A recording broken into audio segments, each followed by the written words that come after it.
नमस्कार साथियों, ऑब्जेक्टिव प्रश्न धारा ओपीडी पर सीआर देवासी आप सभी का स्वागत करता हूं। तो अपने जो लास्ट टॉपिक शुरू किया था वो था राष्ट्रपति, भारत के राष्ट्रपति जी के बारे में अपन पढ़ रहे थे। उसमें थोड़ा सा भाग रह गया था, तो वो क्योंकि दो भाग करने के बावजूद भी क्लास बहुत लंबी हो गई थी, तो उस भाग को जो है वो कंप्लीट करवाने के लिए सेकंड भाग लाया गया ताकि राष्ट्रपति वाला टॉपिक जो है वो कंप्लीट हो सके। तो बिना किसी देरी के अपन शुरू करते हैं। अपन ने राष्ट्रपति जी की जो शक्तियां पढ़ रहे थे उसमें दो शक्तियां अपन पहले ही पढ़ चुके हैं। अब तीसरी जो है वो वित्तीय शक्ति। तीसरी कौन सी है? वित्तीय शक्ति कौन सी है? तो पहला एक सबसे मोस्ट इंपोर्टेंट है जो है अनुच्छेद 112। अनुच्छेद 112 के तहत भारत सरकार का वार्षिक वित्तीय विवरण यानी बजट राष्ट्रपति के नाम से लोकसभा में प्रस्तुत किया जाता है। राष्ट्रपति के नाम से लोकसभा में प्रस्तुत किया जाता है अनुच्छेद 112 के तहत। बजट कौन से अनुच्छेद के तहत पेश किया जाता है? तो 112। अनुच्छेद 112 यह प्रावधान करता है कि बजट जो है वो लोकसभा में राष्ट्रपति जी की पूर्व अनुमति से और राष्ट्रपति जी के नाम से जो है वो पेश किया जाता है। फिर अनुच्छेद 280 अपन ने पढ़ा है कि संघ एवं राज्यों के राजस्व वितरण हेतु जो है वित्त आयोग का गठन करेगा। ये अपन कंटिन्यू पढ़ चुके हैं और पिछले जो क्लास थी, पिछली क्लास में मैंने कहा भी था आपको कि 280 जो है अनुच्छेद 280 को जो है विशेष आपको याद रखना है। यह आयोग जो है वित्त आयोग का गठन जो है प्रति 5 वर्ष में होता है। ये भी अपन कल पढ़ चुके हैं। फिर थोड़ा इसके बारे में डिस्क्रिप्टिव लेके आए मैटर कि वित्त आयोग का जो गठन है वो अनुच्छेद 280 के तहत वित्त आयोग प्रत्येक 5 वर्ष में एक बार गठित किया जाता है। प्रथम वित्त आयोग जो 1950 और से 1955 तक कार्यरत रहा, उसके अध्यक्ष कौन थे? तो केसी नियोगी। प्रथम वित्त आयोग के अध्यक्ष कौन थे? तो केसी नियोगी। और वर्तमान में जो 16वां वित्त आयोग है उस 16वें वित्त आयोग के अध्यक्ष कौन है? तो डॉक्टर अरविंद पनगड़िया जी जो है वो इस वित्त आयोग के अध्यक्ष है। इस वित्त आयोग के क्या है? अध्यक्ष, 16वें वित्त आयोग के अध्यक्ष। वित्त आयोग के बारे में क्लियर हो गया।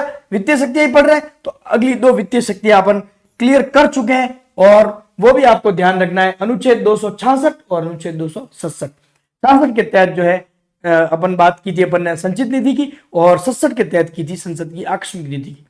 दोनों पर नियंत्रण जो है वो राष्ट्रपति जी का होता है। दोनों पर नियंत्रण किसका होता है? राष्ट्रपति जी का। क्लियर? आई थिंक विधायी शक्तियां जो है वो आपके एकदम क्लियर हो गई होगी। अब जो सेकंड भाग आता है, चौथे नंबर पर जो आता है वो आता है आपके सैन्य या राजनीतिक या कूटनीति की शक्ति। कूटनीति की शक्ति इंपॉर्टेंट शक्ति है। अपन ने पढ़ा है, राष्ट्रपति शुरू किया तभी कि अनुच्छेद 53 दो और भाग आ गया। अनुच्छेद 53 के तहत तीनों सेनाओं का सर्वोच्च सेनापति जो है वो राष्ट्रपति होता है। तीनों सेनाओं का सर्वोच्च सेनापति जो है वो राष्ट्रपति होता है। फिर आगे दूसरे देशों में भारत का नेतृत्व राष्ट्रपति करता है। दूसरे देशों में जहां प्रतिनिधि मंडल या अपन ने पहले भी पढ़ा है कि समझौते वगैरह जो भी किए जाते हैं वो राष्ट्रपति के नाम से किए जाते हैं। तो दूसरे देशों में प्रतिनिधित्व कौन करता है? तो राष्ट्रपति करता है। देश का नेतृत्व कौन करता है? तो राष्ट्रपति। दूसरे देशों के साथ युद्ध तथा युद्ध विराम की घोषणा राष्ट्रपति करता है। युद्ध की घोषणा करना और युद्ध विराम की घोषणा करना दोनों जो है वो किसका अधिकार है? वो राष्ट्रपति जी का अधिकार है। किसका अधिकार है? राष्ट्रपति जी का विशेष अधिकार है। फिर आगे संधि व समझौते राष्ट्रपति के नाम से किए जाते हैं। अभी जस्ट इस लाइन में अपन ने बात की कि जितने भी संधि समझौते जितने भी किए जाते हैं वो सारे राष्ट्रपति जी के नाम से। अपन ने पहले भी पढ़ा है कि भारत देश से संबंधित जितने भी कार्य किए जाएंगे वो कार्य किनके नाम से किए जाएंगे? राष्ट्रपति जी के नाम से। क्लियर? चलो आगे।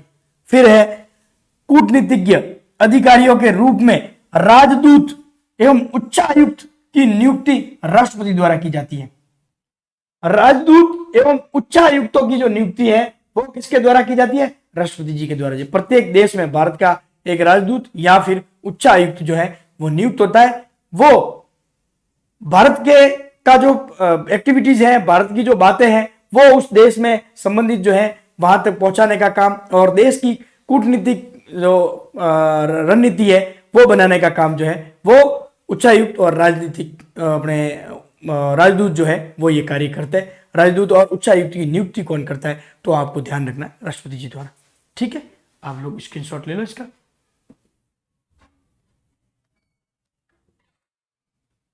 चलो आई थिंक ये क्लियर हो। सीधी लाइन है। इसमें कोई ज्यादा डिस्क्रिप्शन वाली बात नहीं है। मैंने बता दी जो बात थी, तो इसलिए थोड़ा आप टेंशन नहीं ले, ठीक है। चलो स्क्रीनशॉट ले लिया आपने, बढ़े आगे। अब है विधायी शक्तियां, अब है विधायी शक्तियां, ठीक है। आपातकालीन शक्ति आएगी, वो थोड़ी इंपॉर्टेंट है, तो उनको अपन विस्तृत जो है, व्यवस्थित जो है वो पढ़ेंगे। इनको भी व्यवस्थित पढ़ रहे हैं वैसे, व्यवस्थित मतलब व्यवस्थित है सारा, ठीक है, कोई चिंता नहीं आप। अब बात करते हैं विधायी शक्तियां। ये अपन बार बार पढ़ चुके हैं और वही चीजें रिपीट हो रही है। लोकसभा पढ़ा तब भी आई, राज्यसभा पढ़ा तब भी आई, संसद पढ़ा तब भी आई, और राष्ट्रपति जी पढ़ रहे हैं तब भी वो की वो चीजें आ रही है। देखो आगे, अनुच्छेद 79 अपन ने पढ़ा था कि भारतीय संसद होगी जो राज्यसभा, लोकसभा एवं राष्ट्रपति से मिलकर होगी। ये सारे क्या है, इसके अंग है। ये सारे क्या है, अंग। अपन ने पढ़ा था कि सदन पूछे तो लोकसभा और राज्यसभा, अंग पूछे तो लोकसभा, राज्यसभा और राष्ट्रपति। क्लियर। अब आगे नेक्स्ट, कोई भी विधेयक राष्ट्रपति के हस्ताक्षर के बिना कानून का रूप ग्रहण नहीं कर सकता। अपन ने पढ़ा है कि पहले चाहे वो लोकसभा में रखा गया तो लोकसभा से पारित होगा, राज्यसभा से पारित होगा, फिर राष्ट्रपति जी के हस्ताक्षर के बाद जो है वो विधेयक जो है कानून बनेगा।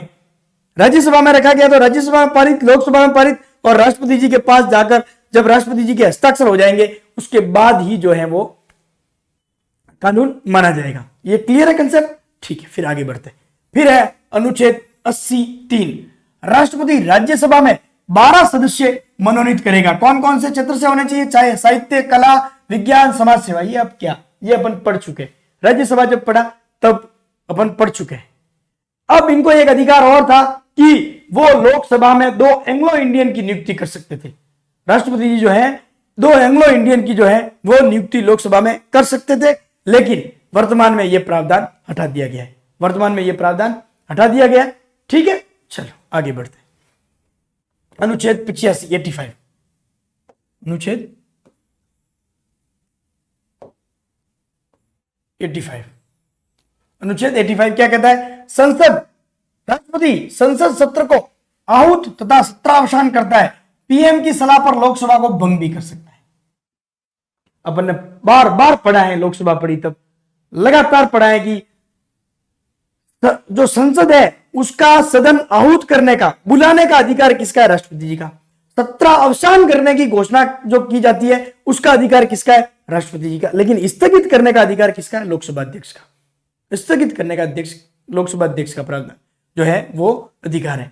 दूसरा, संसद जब लोकसभा पढ़ रहे थे तब अपन ने एक बात और पढ़ी थी कि प्रधानमंत्री की सलाह पर राष्ट्रपति जो है वो लोकसभा को भंग कर सकता है, लोकसभा को भंग कर सकता है। फिर आगे अनुच्छेद 86, दोनों सदनों की को एक साथ समवेत अभिभाषण। समवेत का मतलब होता है सामूहिक रूप से, समवेत का मतलब होता है सामूहिक रूप से बैठक बुलाकर, यानी संयुक्त अधिवेशन की बात कर रहे हैं। दोनों बैठकों की जो संयुक्त अधिवेशन जो होता है उस संयुक्त अधिवेशन में अभिभाषण करने का जो है वो राष्ट्रपति जी का अधिकार है। दोनों सदनों की, यानी लोग, अब ये कौन से अभिभाषण में की बात कर रहे हैं, तो जब पहली बार लोकसभा चुनकर आएगी तो पहला जो संयुक्त अधिवेशन होता है उसमें जो अभिभाषण करने का अधिकार है वो किसको है, वो राष्ट्रपति जी को है। और ये अभिभाषण जो है वो कौन तैयार करता है, ये सवाल भी आप ध्यान रखना। ये वो तैयार करता है मंत्रिमंडल। कौन तैयार करता है, मंत्रिमंडल। ध्यान रखना, मंत्रिमंडल के द्वारा जो है वो ये तैयार किया जाता है और राष्ट्रपति जी के द्वारा जो है वो अभिभाषण दिया जाता है। अनुच्छेद 86। फिर अनुच्छेद 87 राष्ट्रपति का विशेष अभिभाषण नई लोकसभा के गठन के बाद प्रथम सत्र में अपन ने पढ़ा, अभी जस्ट पढ़ा। विशेष अभिभाषण जो है वो जो कि किसके द्वारा तैयार किया जाएगा, मंत्रिमंडल के द्वारा तैयार किया जाएगा। वो नई लोकसभा के गठन के बाद पहली जो बैठक होगी उस प्रथम बैठक में जो है संयुक्त अधिवेशन बुलाया जाएगा और उसमें जो है राष्ट्रपति अभिभाषण करेंगे। फिर आगे अनुच्छेद 108 कई बार पढ़ चुके हैं, राष्ट्रपति दोनों सदनों का संयुक्त अधिवेशन बुलाता है। ये अपन ने कई बार पढ़ चुके हैं, अब इसके बारे में ज्यादा डिस्कशन करने की मुझे मेरे हिसाब से आवश्यकता नहीं है। अब इंपॉर्टेंट है अनुच्छेद 118, राष्ट्रपति, उपराष्ट्रपति व लोकसभा अध्यक्ष तीनों मिलकर संयुक्त बैठक के संबंध में नियम बना सकते हैं। नियम बनाते हैं। ध्यान रखना, मोस्ट इंपोर्टेंट चीज है कि संयुक्त बैठक के संबंध में नियम बनाने का अधिकार किसका है, वेरी मोस्ट इंपोर्टेंट, ध्यान रखना। अनुच्छेद 118 यह बात करता है, भारतीय संविधान का अनुच्छेद 118 यह बात करता है कि संयुक्त बैठक के संबंध में नियम बनाने का अधिकार 3 लोगों का है, देखो इसमें बेसिक सी बात है, ये आप अगर सरलता से समझोगे तो आपको समझ में आ जाएगा। आहूत करने का अधिकार किसका है? राष्ट्रपति जी का। सीधी सी बात है। अध्यक्षता करने का अधिकार किसका है? लोकसभा अध्यक्ष का। अब दूसरे अध्यक्ष या दूसरे सभापति कौन कौन आ जाता है? जब राज्यसभा और लोकसभा दोनों बैठ रही है तो दूसरे राज्यसभा के सभापति कौन होते हैं? उपराष्ट्रपति जी। तो सीधी सी बात है, इन तीनों का यह अधिकार है कि वो उसके संबंध में नियम बनाए, इसमें कोई बड़ी बात है नहीं। अनुच्छेद 118 के तहत देखो सीधा सिंपल सिस्टम, आहूत करने का अधिकार संयुक्त अधिवेशन लोकसभा अपने राष्ट्रपति जी का, अध्यक्षता करने का अधिकार अब दो लोग आ गए, एक राज्यसभा के सभापति जी भी आ गए, एक लोकसभा के अध्यक्ष जी भी आ गए। अब दो लोगों में से किसी एक को तो अध्यक्षता करवानी, तो अध्यक्षता करवाने का अधिकार जो है वो लोकसभा अध्यक्ष जी को दे रखा है। अब अभी है तो ये संयुक्त अधिवेशन है, यानी इसके लोकसभा के अध्यक्ष भी आए हुए, राज्यसभा के सभापति जी भी आए हुए, तो इनसे संबंधित नियम कौन बनाएंगे? तो ये दोनों प्लस राष्ट्रपति जी जिन्होंने बुलाया। सिंपल। यहां मंत्रिमंडल और प्रधानमंत्री की कई बात नहीं है, प्रॉब्लम वही होती है जब नियम की बात आती है, अपने दिमाग में सीधा आता है, क्योंकि अपन ये पढ़ के जाता है कि इनका अभिभाषण जो है वो मंत्रिमंडल द्वारा तैयार किया जाता, तो अपने दिमाग में भी वही चीज होती है कि मंत्रिमंडल, राष्ट्रपति और प्रधानमंत्री तीनों मिलकर जो है वो बनाते हैं। ध्यान रखना, ठीक है, इंपॉर्टेंट चीज है। फिर आगे एक शक्ति है वीटो निषेध। अनुच्छेद 111 के तहत जो है राष्ट्रपति जेबी वीटो का प्रयोग कर सकता है। जेबी वीटो का प्रयोग कर सकता है। क्या होता है जेबी वीटो? पहले एक बार देख लेते, ठीक है। देखो, राष्ट्रपति विधेयकों पर हस्ताक्षर करता या उन्हें पुनः विचार हेतु लौटा सकता है। देखो, कोई विधेयक लोकसभा राज्यसभा से पारित होकर राष्ट्रपति जी के पास हुआ, पहुंचा, उनको अगर जायज लगा तो उन्होंने साइन कर दिया और वो कानून बन गया। फिर अगर मान लो उनको सही नहीं लगा और उन्होंने ये सोचा कि एक बार इस पर पुनः विचार किया जाए, तो पुनः विचार के लिए जो है वो वापस राज्यसभा लोकसभा में भेज सकते हैं। और तीसरा एक अधिकार होता है कि सहमति तक जो है सुरक्षित रख सकते हैं। सन 1986 में, सन 1986 में ज्ञानी जेल सिंह जी जब भारत के राष्ट्रपति जी थे, तब उन्होंने इस जेबी वीटो पावर का जो है प्रयोग किया। देखो सिंपल, जेबी वीटो पावर यानी जेब में रख दो, कोई भी पास होके आया राज्यसभा लोकसभा से, साइन नहीं करने हैं, न वापस भेजना है कि भाई विवादित है, या फिर इनको लगता है कि ये सही नहीं है, ये वापस पास हो आएगा, वापस फिर साइन करने पड़े, इससे अच्छा जेब में ही रख दो, वापस भेजना ही नहीं। ये होता है जेबी वीटो पावर, जेबी। ठीक है, क्लियर? आई थिंक ये समझ में आ गया होगा। भारतीय डाक विभाग से संबंधित कोई कानून था जो कि 1986 में यानी जेल सिंह जी ने जो है वो जेबी वीटो का प्रयोग उसमें किया था। ठीक है, ये ध्यान रखना। फिर आगे, राष्ट्रपति साधारण व वित्त विधेयक को एक बार पुनः विचार हेतु लौटा सकता है, परंतु पुनः पारित होने पर हस्ताक्षर करने के लिए बाध्य, इसलिए वो जेबी वीटो का पावर दे रखा है। आया विधेयक पास होके, साधारण और वित्त विधेयक ही है, धन विधेयक तो उनकी पूर्वानुमति से रखे जाते हैं, धन विधेयक तो उनकी पूर्वानुमति, संविधान संशोधन भी पूर्वानुमति। वित्त विधेयक और साधारण विधेयक लोकसभा से पारित, राज्यसभा से पारित, राष्ट्रपति जी के पास भेज दिया, राष्ट्रपति जी को लगा कि इस पर पुनः विचार की आवश्यकता है, उन्होंने वापस भेज दिया, वापस लोकसभा से पारित, राज्यसभा से पारित, भले कोई परिवर्तन नहीं हुआ, एज इट इज वापस आया, लेकिन वो हस्ताक्षर करने के लिए बाध्य, हस्ताक्षर करने के लिए क्या है? बाध्य। क्लियर? चलो आगे, फिर नेक्स्ट, नए राज्यों के गठन या पुराने राज्यों के नामों सीमाओं में परिवर्तन संबंधी विधेयक राष्ट्रपति पहले हस्ताक्षर करता है। ध्यान रखना, इंपॉर्टेंट। नए राज्यों के गठन या पुराने राज्यों के नामों ऑब्लिक या सीमाओं में परिवर्तन संबंधी विधेयकों पर राष्ट्रपति पहले हस्ताक्षर करता है। इनसे संबंधित जो भी है, क्योंकि नए राज्यों का गठन, अब सीधी जो उसमें बात आ गई अपने के, सारे कार्य किसके नाम से किए जाएंगे? राष्ट्रपति जी के नाम से किए जाएंगे। तो सीधी सी बात है कि नया राज्य बनाना है या सीमा परिवर्तन करनी है तो साइन किसके जरूरी है? राष्ट्रपति जी के। फिर आगे, अनुच्छेद 123 के तहत राष्ट्रपति जो है अध्यादेश जारी कर सकते हैं। राष्ट्रपति जी जो है अध्यादेश जारी कर सकते हैं। कब जारी करते हैं अध्यादेश? अध्यादेश तब जारी किया जाता है जब संसद नहीं चल रही हो, जब संसद नहीं चल रही हो, तब जो है राष्ट्रपति जी को अधिकार होता है कि वो अध्यादेश जारी करके कोई कानून है वो बना सकते हैं। लेकिन वो 6 माह के अंदर अंदर, और जब लोकसभा बैठती है या संसद बैठती है तो उसके प्रथम बैठक से 6 सप्ताह के अंदर अंदर जो है उसको पास करवाना अनिवार्य होता है। ठीक है, चलो अध्यादेश की शक्ति आप ध्यान रखना, अनुच्छेद 123 यहां लिख देता हूं, नहीं दिख रहा हो तो 123। चलो स्क्रीनशॉट ले लो आप लोग। अब आगे बढ़ते हैं। अब है राष्ट्रपति जी की आपातकालीन शक्तियां, राष्ट्रपति जी की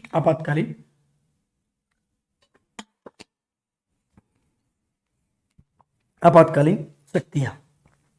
बेसिक बनने वाले क्वेश्चन कि ये कहां से ली गई है, तो जर्मनी से। कहां से ली गई है? जर्मनी से। कौन से भाग में है? तो 18वें भाग में, और अनुच्छेद 352 से अनुच्छेद 360 तक। क्लियर? तीन चीजें, बेसिक चीजें, कहां से ली गई है या किसकी देन है? तो जर्मनी की देन है। कौन से भाग में भारतीय संविधान के? तो 18। कौन से अनुच्छेद में? तो 352 से 360। Basic question clear. अब है घोषणा। अनुच्छेद 352 के तहत राष्ट्रपति द्वारा घोषणा की जाती है। आधार क्या होता है? आधार ध्यान रखना, उत्पन्न परिस्थितियों के आधार पर, उत्पन्न परिस्थितियों के आधार पर जिस अनुच्छेद के तहत जो परिस्थिति अनिवार्य है, जिस अनुच्छेद के तहत जो परिस्थिति अनिवार्य है, उस परिस्थिति के उत्पन्न होने के कारण जो है उसकी घोषणा की जाती है। आई थिंक ये आपके क्लियर हो गया। अब आगे, एक साथ एक से अधिक आपातकाल की घोषणा की जा सकती है। ध्यान रखना, बाह्य आक्रमण के कारण जो है आपातकाल की घोषणा की गई और उसी समय वित्तीय स्थिति खराब हो गई, तो वित्तीय आपातकाल की भी घोषणा की जा सकती है। यानी एक साथ एक से अधिक जो है आपातकाल की घोषणा की जा सकती। अब आपातकाल के बारे में ध्यान रखना, इंपॉर्टेंट। आपातकाल की घोषणा निर्धारित समय में संसद द्वारा स्वीकृति अनिवार्य है। निर्धारित समय कौन सा है? तो ये देखो, 1 माह। कितने समय में? 1 माह। 1 माह में जो है वो आपातकाल की जो घोषणा है उसको जो है संसद की स्वीकृति अनिवार्य है। संसद की स्वीकृति अनिवार्य है। ठीक है, फिर आगे बढ़ते हैं। संसद आपातकाल की घोषणा को विशेष बहुमत से स्वीकृत करती है, यानी 2/3। कितना? 2/3 बहुमत से जो है, विशेष बहुमत से जो है वो पारित होना जरूरी है, पारित होना जरूरी है। फिर आगे, आपातकाल में राज्य की शक्ति संघ यानी केंद्र को हस्तांतरित हो जाती है। जब भी आपातकाल लगेगा तो राज्य की जो समस्त शक्तियां हैं वो केंद्र सरकार को जो है, केंद्र के पास जो है वो हस्तांतरित हो जाती है, यानी राष्ट्रपति जी के जो है वो अंडर में जो है हस्तांतरित हो जाती है। क्लियर? सिंपल सिंपल सी बात है। आगे, राज्य की कार्यपालिका शक्ति राष्ट्रपति की को विधायी शक्तियां संसद को हस्तांतरित हो जाती है। देखो सिंपल, कार्यपालिका की शक्तियां तो सारी जो है वो राष्ट्रपति जी को हस्तांतरित हो जाती है, और विधायिका से संबंधित यानी व्यवस्थापिका की जो है वो शक्तियां है संसद को। ठीक है, क्लियर? चलो आगे बढ़ते हैं। 25 जून 1975 को आपातकाल के कारण काला दिवस मनाया गया, संविधान हत्या दिवस के रूप में उसे मनाया गया। चलो आगे, फिर है 44वें संविधान संशोधन द्वारा राष्ट्रपति की आपातकालीन शक्तियों में किए गए संशोधन। वेरी मोस्ट 44वां और 42वां संविधान संशोधन तो मैं बार बार कह चुका हूं आपको कि 42वां संविधान संशोधन और 44वां संविधान संशोधन दोनों तो रट लो, एज इट इज याद होने चाहिए, एज इट इज जिससे संबंधित है याद होने चाहिए, क्योंकि खूब सारे क्वेश्चन देता है। एक केशवानंद भारती केस इंपोर्टेंट, ये कुछ जो है वो इंपोर्टेंट और सीधे सीधे क्वेश्चन जो है वो देते हैं। ठीक है, चलो फिर आगे बढ़ते हैं। क्या क्या प्रावधान किया गया कि अनुच्छेद 352 में आंतरिक अशांति के स्थान पर सशस्त्र विद्रोह शब्द जोड़ा गया। ठीक है, पहले जो है भारतीय संविधान में जो है वो ये लिखा हुआ था कि आंतरिक अशांति, क्या लिखा हुआ था? और आंतरिक अशांति होने पर जो है वो अनुच्छेद 352 जो है वो उसके तहत जो है राष्ट्रपति आपातकाल की घोषणा कर सकते हैं। उसके स्थान पर जो है नया शब्द जो है वो जोड़ा गया, वो जोड़ा गया सशस्त्र विद्रोह, उसके स्थान पर जोड़ा गया है। ठीक है, उसके साथ नहीं जोड़ा गया, ये ध्यान रखना। फिर आगे, अनुच्छेद 352 में नया शब्द संघीय मंत्रिमंडल जोड़ा गया, एक शब्द और जोड़ा गया संघीय मंत्रिमंडल, यानी 2 शब्द जो जोड़े गए। एक तो आंतरिक अशांति को हटाकर उसकी जगह रख दिया सशस्त्र विद्रोह, और एक कर दिया गया संघीय मंत्रिमंडल। नया जो शब्द जोड़ा गया संघीय मंत्रिमंडल। 44वें संविधान संशोधन द्वारा मंत्रिमंडल की लिखित सूचना को राष्ट्रीय आपातकाल के लिए अनिवार्य कर दी गई। इंपोर्टेंट, और सीधी वापस उसी बात पे जाते हैं जहां से अपने राष्ट्रपति जी शुरू किया था कि संवैधानिक प्रमुख कौन है? राष्ट्रपति जी, लेकिन वास्तविक प्रमुख कौन है? प्रधानमंत्री जी। वास्तविक प्रमुख कौन है? प्रधानमंत्री। तो वही वो बात हो गई, राष्ट्रपति जी अपनी मन मर्जी से जो है आपातकाल की घोषणा नहीं कर सकते। मंत्रिमंडल की 44वें संविधान संशोधन के तहत यह व्यवस्था की गई कि मंत्रिमंडल की लिखित सूचना अनिवार्य है। लिखित सूचना जो है वो राष्ट्रीय आपातकाल की घोषणा के लिए का अनुमोदन जो है वो अनिवार्य है। आपातकाल की घोषणा की गई है तो केंद्रीय मंत्रिमंडल की जो है, संघीय मंत्रिमंडल की जो है वो लिखित सहमति या लिखित अनुमोदन होना अनिवार्य है। अब फिर यह प्रावधान किया गया कि एक माह के भीतर भीतर जो है वो उद्घोषणा, मतलब एक माह के भीतर भीतर जो एक माह तक के लिए ये उद्घोषणा रहती है, एक माह के भीतर भीतर जो है वो क्या करना अनिवार्य है, संसद से पारित करना अनिवार्य है। और ये 6 माह तक जो है वो परिवर्तित रह सकते हैं। 6 माह तक जो है प्रवर्तन में रह सकती है राष्ट्रीय आपातकाल। ठीक है, आपातकाल में अनुच्छेद 20 और अनुच्छेद 21 में उल्लेखित मूल अधिकार निलंबित नहीं होंगे। अनुच्छेद 359 के तहत, अनुच्छेद 20 और अनुच्छेद 21 के तहत जो मूल अधिकार दिए गए हैं वो मूल अधिकार जो है वो नहीं हटेंगे या नहीं निलंबित होंगे। बाकी सारे मूल अधिकार जो है वो निलंबित हो जाएंगे। क्लियर? चलो स्क्रीनशॉट ले लो। आगे बढ़ते हैं। अब है कब कब घोषणा की गई राष्ट्रीय आपातकाल की, अपन देखते हैं। राष्ट्रीय आपातकाल अनुच्छेद 352 के तहत कब किया जाता है देखना। युद्ध, बाहरी आक्रमण एवं सशस्त्र विद्रोह की स्थिति में उद्घोषणा केंद्रीय मंत्रिमंडल की लिखित परामर्श पर राष्ट्रपति द्वारा। इंपोर्टेंट तीनों शब्द आपको ध्यान रखना है। युद्ध, बाहरी आक्रमण या फिर सशस्त्र विद्रोह, यानी अंदर जो है देश के अंदर ही सशस्त्र विद्रोह हो जाता है। आंतरिक अशांति सब था, उसकी जगह सशस्त्र विद्रोह 44वें संविधान संशोधन के तहत कर दिया गया था। तो अगर देश के अंदर ही जो है सशस्त्र विद्रोह हो जाता है तो जो है वो अनुच्छेद 352 के तहत राष्ट्रपति जो है राष्ट्रीय आपातकाल की घोषणा केंद्रीय मंत्रिमंडल के अनुमोदन के बाद जो है लिखित परामर्श पर जो है वो कर सकते हैं। फिर आगे, संपूर्ण भारत या किसी एक भाग में आपातकाल की घोषणा की जा सकती है, ये भी ध्यान रखो। अब जैसे मान लो किसी स्टेट विशेष में जो है वो सशस्त्र विद्रोह हुआ है तो वहां जो है वो राष्ट्रीय आपातकाल की घोषणा की जा सकती है, और पूरे भारत में भी जो है राष्ट्रीय आपातकाल की घोषणा की जा सकती है। इसकी अधिकतम समय सीमा कोई तय नहीं है, निर्धारित नहीं है। एक बार पारित होने के बाद 6 माह, फिर उसके बाद जो है वो उसको बढ़ाया जा सकता है, अनवरत बढ़ाया जा सकता है। फिर है अब तक कितनी बार, तो 3 बार। अब तक कितनी बार घोषणा हुई है, 3 बार। ठीक है, देखो पहला 62 की लड़ाई के समय 26/10/1962 से लगाकर 10/1/1968 तक युद्ध एवं बाहरी आक्रमण 62 की जो लड़ाई हुई थी उस युद्ध के समय जो है वो इसकी घोषणा की गई थी। और उस समय राष्ट्रपति जो थे राधाकृष्णन जी और जाकिर हुसैन जी, 2 राष्ट्रपति जो है वो उनका कार्यकाल रहा था, जब 1962 से लगाकर 1968 तक जो है वो भारी आक्रमण युद्ध के समय। और प्रधानमंत्री जी थे पंडित जवाहरलाल नेहरू और इंदिरा गांधी, पंडित जवाहरलाल नेहरू और इंदिरा गांधी। फिर है दूसरा राष्ट्रीय आपातकाल, सेकंड राष्ट्रीय आपातकाल, 3/12/1971 से 27/3/1977 तक। 3/12/1971 से 27/3/1977 तक किसके समय, ये कंटिन्यू है इसलिए 2 भागों में कर दिया। ठीक है, देखते हैं अपन। युद्ध एवं बाहरी आक्रमण के समय, ये भी युद्ध के समय, स्थिति के समय वीवी गिरी और फखरुद्दीन अहमद अली और बीडी जत्ती। क्यों, ये इसमें भी आएंगे इसलिए ये 2 लोगों के नाम भी लिखे गए। लेकिन जब ये घोषणा की गई तब वीवी गिरी जी थे।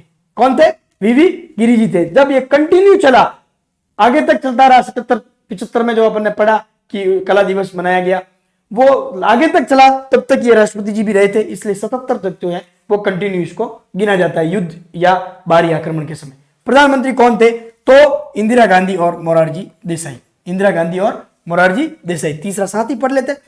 25/6/1975 से 21/3/1977 तक आंतरिक अशांति के कारण, वही सशस्त्र विद्रोह या आंतरिक अशांति। ठीक है, कौन थे, फखरुद्दीन अली अहमद और बीडी जत्ती राष्ट्रपति जी थे, और प्रधानमंत्री जो थे वो इंदिरा गांधी और मोरारजी देसाई। सेम 1977 तक बात चल रही, तो वो की वो बात रहेगी 3 बार अब तक। ठीक है, ध्यान रखना आपको। आपको विशेष तो संख्या ध्यान रखनी 3 बार राष्ट्रपति, और ये भी ध्यान रखने मोटा मोटा नॉलेज इसका होना अनिवार्य है।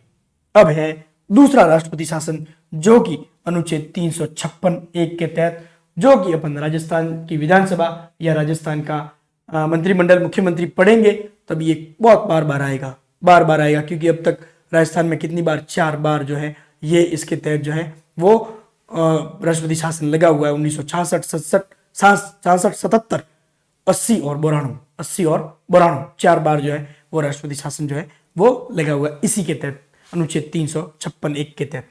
कब लगता है? तो राज्यों में संवैधानिक तंत्र विफल होने पर। अब ये कैसे पता चलेगा कि भाई संवैधानिक तंत्र जो है वो विफल हो गया है? ये मैंने अलग से जो अंडरलाइन ये हाईलाइट किया है, क्यों किया है कि ये ध्यान रखना, राज्यपाल जो है वो लिखित अनुशंसा करेंगे, मौखिक नहीं। जब राज्यपाल लिखित अनुशंसा करेंगे कि किसी राज्य विशेष का जो है संवैधानिक तंत्र जो है वो विफल हो गया है, तब जो है अनुच्छेद 356(1) के तहत जो है वो राष्ट्रपति शासन की घोषणा की जा सकती है। क्लियर? अब आगे, संसद से 2 माह के भीतर साधारण बहुमत से स्वीकृति अनिवार्य है। संसद की स्वीकृति के बाद इसे घोषणा तिथि से 6 माह तक रहेगी। जब राष्ट्रपति शासन जो है वो लगा दिया किसी राज्य में, तब इसके लिए विशेष जो है उसकी जरूरत नहीं है, विशेष बहुमत की जरूरत है अनुच्छेद 352 के तहत। इसके लिए विशेष बहुमत की आवश्यकता नहीं है। 2 माह के 1 माह के अंदर या 2 माह के अंदर जो है वो साधारण बहुमत से जो है वो पारित विधेयक, जो ये अपने राष्ट्रपति शासन जो है वो पारित होना चाहिए, और जब इसकी घोषणा होगी तब से 6 माह तक जो है वो लागू रहेगा, और इसे अधिकतम 3 वर्ष तक बढ़ाया जा सकता है। अधिकतम कितने वर्ष तक बढ़ाया जा सकता है? 3 वर्ष तक। उसकी कोई सीमा नहीं है अधिकतम की। राष्ट्रीय आपातकाल अनुच्छेद 352 की कोई सीमा नहीं है, और ये जो है राष्ट्रपति शासन है इसकी जो है 3 वर्ष की सीमा है। फिर आगे, सामान्यतः 1 वर्ष के पश्चात निर्वाचन आयोग के प्रमाण पत्र के आधार पर इसे बढ़ाया जा सकता है। ये ध्यान रखो, बता दिया कि 6 माह 2 बार बढ़ाया जा सकता है, और अपने संसद द्वारा, और उसके बाद जो है विधान जो एक प्रमाण पत्र देती है निर्वाचन आयोग, उसके आधार पर जो है उसे 3 साल तक जो है बढ़ाया जा सकता है। ठीक है। फिर पहला कब लगा जो राष्ट्रपति शासन? तो 1951 में पंजाब में लागू हुआ। कहां हुआ? पंजाब में 1951 में। और अब तक सर्वाधिक समय तक जो है वो 1987 से 1987 से 1992 तक जो है वो कहां पर लगा रहा? पंजाब में, सर्वाधिक समय तक। और सबसे ज्यादा बार भी जो है वो भी पंजाब पर, 10 बार। तीनों चीजें पंजाब से ही संबंधित है। पहली बार पंजाब, सर्वाधिक पंजाब 10 बार, और सबसे लंबा जो है वो भी किसके लिए? पंजाब के लिए, 1987 से लगाकर 1992 तक। तीनों चीजें क्लियर। तो अब ये पूछेंगे कि भाई न्यूनतम किसके? तो न्यूनतम समय तक कर्नाटक में 8 दिन तक 1990 में 8 दिन तक कर्नाटक में जो है वो सबसे कम समय तक राष्ट्रपति शासन जो है वो लगाया गया था। क्लियर। तो अब राजस्थान में, अभी अपन ने बात कर ली राजस्थान में जो है 4 बार अब तक लग चुका है, 1966, 1977, 1980 और 1992। जब राजस्थान पढ़ेंगे तो इसको विस्तार से पढ़ेंगे, कौन कौन राज्यपाल थे, कौन कौन जो है वो मुख्यमंत्री जी थे। अब आजकल क्या है, ये पैटर्न बन गया। राजस्थान की पॉलिटी में जो है वो लेवल जो है इस तरह से बन गया है। यहां तक सवाल पूछे जा रहे हैं कि किन मुख्यमंत्री जी के समय कौन कौन मुख्य सचिव थे, ये तक जो है वो सवाल जो बन रहे हैं। आप नहीं हो तो ये सेकंड ग्रेड का जो अभी संस्कृत डिपार्टमेंट का पेपर हुआ है उस पेपर को देख लेना, उसके बाद फिर आप रीट वालों के या जो छोटे एग्जाम है उनकी बात नहीं कर रहा हूँ, first grade second grade REET की भी चलो इसमें शामिल कर लेते हैं। वो लोग जो है mains exam, REET mains exam और फर्स्ट ग्रेड सेकंड ग्रेड वाले जो है एग्जाम है या उनसे ऊपर वाले जो एग्जाम है उनके लिए आप एक सेकंड ग्रेड का जो अभी जस्ट पेपर हुआ है, फर्स्ट पेपर संस्कृत डिपार्टमेंट का, वो पेपर आप देख लेना। उसके बाद आप खुद तय कर लेना कि क्या स्तर का जो है वो पेपर पूछा गया है। सर्वाधिक बार जो घोषणा है प्रधानमंत्री जी इंदिरा गांधी जी के समय 51 बार जो है राष्ट्रपति शासन की घोषणा राज्यों में की गई है। ठीक है, चलो। तो क्योंकि 2 क्लासों में 2 टुकड़ों में जो है ये क्लास आयोजित की गई थी, रखी गई थी, इसलिए जो है इसका एक साथ रिवीजन करवाने के लिए कह रहे हैं। आपके कमेंट भी मैंने देखे हैं कि सर एक शॉर्ट क्लास लेके देखते हैं, अगर मान लो कोई अगर हुआ तो कोशिश करेंगे कि भाई 15-20 मिनट या 30 आधे घंटे की जो है एक क्लास लेकर जो है उसका वापस रिवीजन करवा दिया जाएगा। बड़ा भाग है राष्ट्रपति जी वाला जो टॉपिक है, तो उसको जो है वो 2 क्लासों में जो है पूरा करने का प्रयास किया गया है। मिलेंगे अगली क्लास में, तब तक के लिए जो है आपके शिक्षण विद्या वीडियो की टेस्ट सीरीज उसकी जो है पिछले जो क्लास थी, पिछली क्लास में मैं इसके बारे में आपको विस्तृत बता चुका हूँ। आप लोग जो हैं अभ्यास के लिए इसको ज्वाइन कर सकते हैं। अगली जो कल नेक्स्ट क्लास मिलेगी उसमें अपन पढ़ेंगे उपराष्ट्रपति जी के बारे में। मिलेंगे अगली क्लास में, तब तक के लिए राम राम, जय हिंद।